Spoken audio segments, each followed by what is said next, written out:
غیبت سے بچو. غیبت کا نقصان کیا ہے؟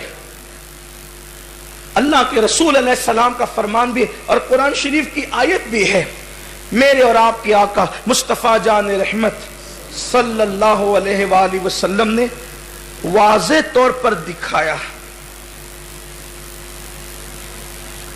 ام المومنین سیدتنا ام سلمہ رضی اللہ تعالی عنہ فرماتی ہیں کہ ایک مرتبہ میرے پاس ایک عورت آئی اور اس نے کسی کی غیبت کرنا شروع کیا تو ہم ہنس ہنس کر ایک دوسرے یعنی اس کی غیبت سنتے رہے.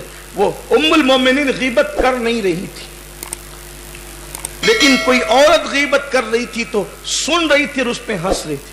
ایک خاص بات آپ سمجھیں, تقریر سننے میں کبھی کبھی آدمی بور ہوتا ہے لیکن اگر کسی کی غیبت 50ویں مرتبہ بھی کی جائے تو اس کو سننے میں بھی لذت آتی ہے. یعنی شیطان غیبت کو اتنا خوبصورت بنا کر پیش کرتا ہے کہ اس میں آدمی کا دل گھنٹوں گزر جاتے ہیں لیکن غیبت سے جی نہیں بھرتا. شیطان سہلاتا رہتا ہے, شہد ملتا رہتا ہے. غیبت کرنے والے کی زبان پہ گویا وہ شہد ملتا رہتا ہے اور بڑی میٹھی لگتی ہے غیبت کرنے والے کی بات. ابھی آگے وقت میں انشاءاللہ میں عرض کروں گا غیبت کس سے کہتے ہیں تاکہ ہم سب آج یہ عہد کر کے اٹھیں. اگر اپنے آپ سے محبت کرنا ہے تو اگر اپنے آپ سے محبت ہے تو غیبت سے بچ جائیں. ایک بات یاد رکھنا اچھی طرح, جو بندہ غیبت سے توبہ کر لے, پوری تقریر یاد رہے نہ رہے یہ جملہ یاد رکھنا, حدیث پاک ہے, حدیث پاک, جو بندہ غیبت سے توبہ کر لے, توبہ کے بعد بھی اگر اس نے غیبت کی تھی اور توبہ کر لی تو غیبت سے توبہ کرنے والا جہنم میں, غیبت سے توبہ کرنے والا جنت میں سب سے آخری میں جائے گا.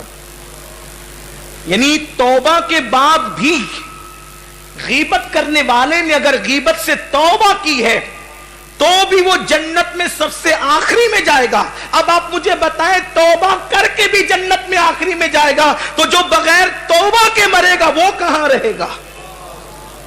یہ اپنی بات نہیں ہے, یہ اللہ کے رسول علیہ السلام کی بات ہے. محروم یہ قسمت ہے, گلو بلبل کی باتیں بہت ہو گئی. محرومی قسمت ہے, رسومات کی باتیں بہت ہو گئی.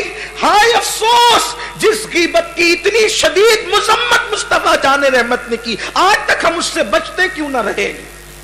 ہم نے اپنے آپ کو اس سے بچایا کیوں نہیں؟ میں حیران ہوں حدیث پاک ہے التائب من الذنب کما لا ذنب لہ, کہ گناہ سے توبہ کرنے والا ایسا ہے جیسے اس نے گناہ کیا ہی نہیں. اور بے شک یہ حق ہے لیکن سوچو تو صحیح, غیبت کا اثر یہ ہے کہ توبہ بھی کر لی تو جنت میں آخری میں جائے گا. سوچے ذرا, اپنے حال پہ رحم کریں.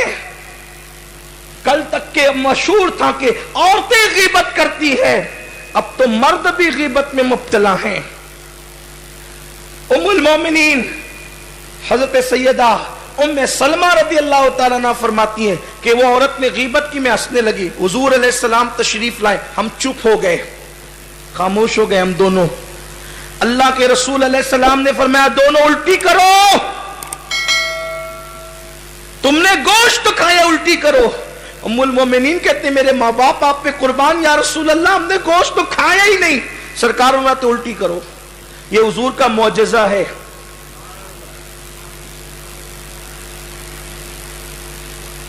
بڑے کے گوشت سے پرہیز کرنے والوں, غیبت کر کے اپنے مردار بھائی کے گوشت کو کیوں کھاتے ہو؟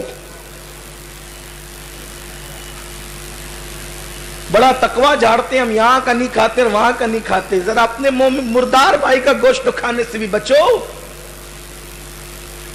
یہ قرآن کہہ رہا ہے, سورہ حجرات کی آیت کہہ رہی ہے غیبت سے بچو. اللہ کے رسول علیہ السلام نے دکھایا, فرمایا کہ تم نے گوشت کھایا ہے. وہ کہتی ام المومنین حضور میرے ماں باپ آپ پہ قربان, میں نے گوشت, ہم نے گوشت, حضور نے کہا الٹی کر. اور ام المومنین کہتی ہے جب ہم نے الٹی کی, ام المومنین فرماتی ہے جب ہم نے الٹی کی تو الٹی کے اندر